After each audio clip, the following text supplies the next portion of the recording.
इस क्वेश्चन में दो शिप्स है।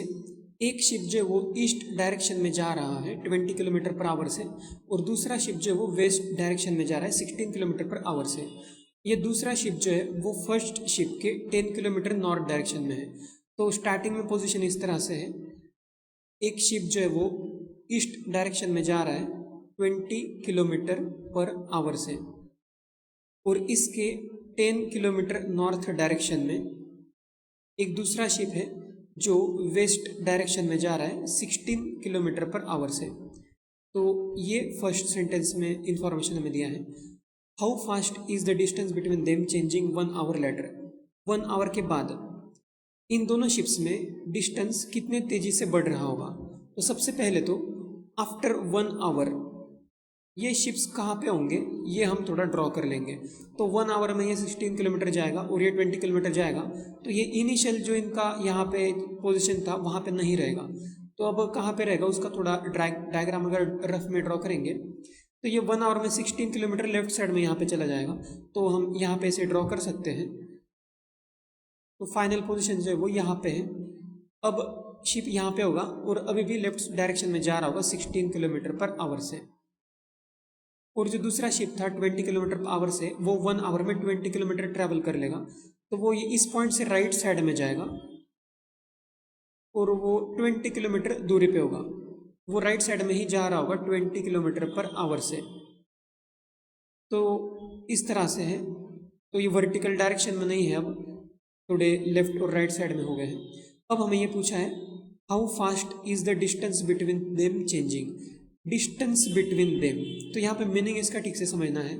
ये दो शिप जो है इनके बीच का डिस्टेंस, डिस्टेंस का डायरेक्ट मतलब ये होता है कि इनके बीच का शॉर्टेस्ट डिस्टेंस जो ये है ये कितने रेट से चेंज हो रहा है। तो मतलब ये डिस्टेंस बढ़ रहा है, ये तो हमें दिखाई दे रहा है। ये लेफ्ट में जाएगा, ये राइट में जाएगा, तो ये डिस्टेंस दोनों के बीच में जो भी है ये तो बढ़ेगा ही। ये कितने तेजी से बढ़ेगा, तो ये कैसे कैलकुलेट कर सकते हैं। तो इसमें हम इस तरह से समझ सकते हैं।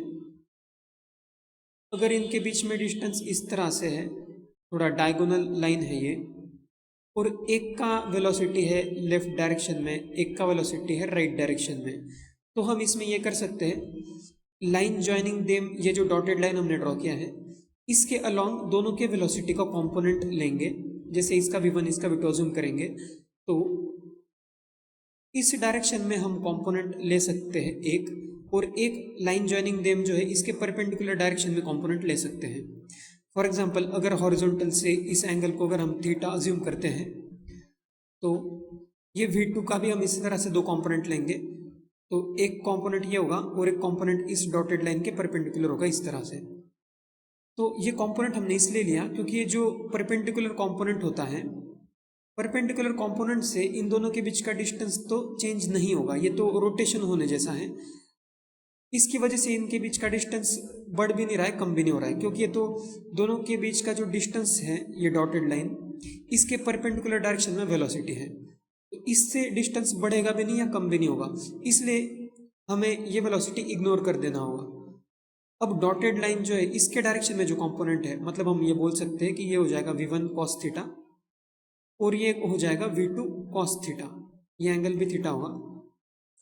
तो ये v1 cos थीटा से दूर जा रहा है और ये v2 cos थीटा से दूर जा रहा है।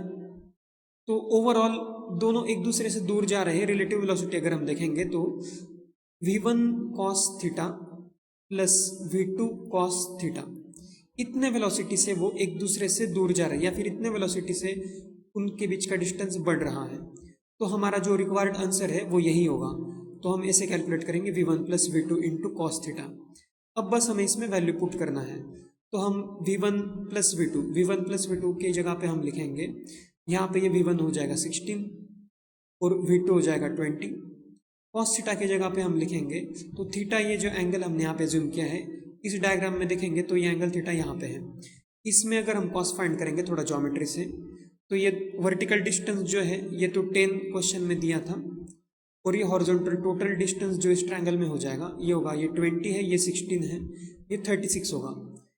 और अगर पाइथागोरस थ्योरम यूज़ करेंगे तो हाइपोटेनस भी हम कैलकुलेट कर सकते हैं। तो हाइपोटेनस जो है वो हो जाएगा √√2 36 स्क्वायर प्लस 10 का स्क्वायर,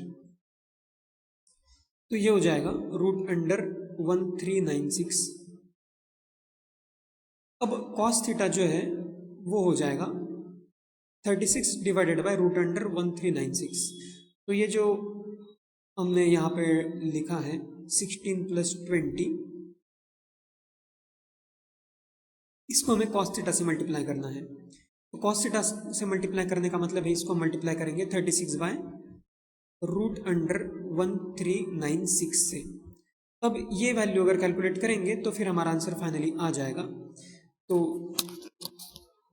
अब हम इसको सॉल्व कर सकते हैं, तो इसका आंसर आ जाएगा 34.56 किलोमीटर पर आवर। तो ये इस क्वेश्चन का आंसर होगा।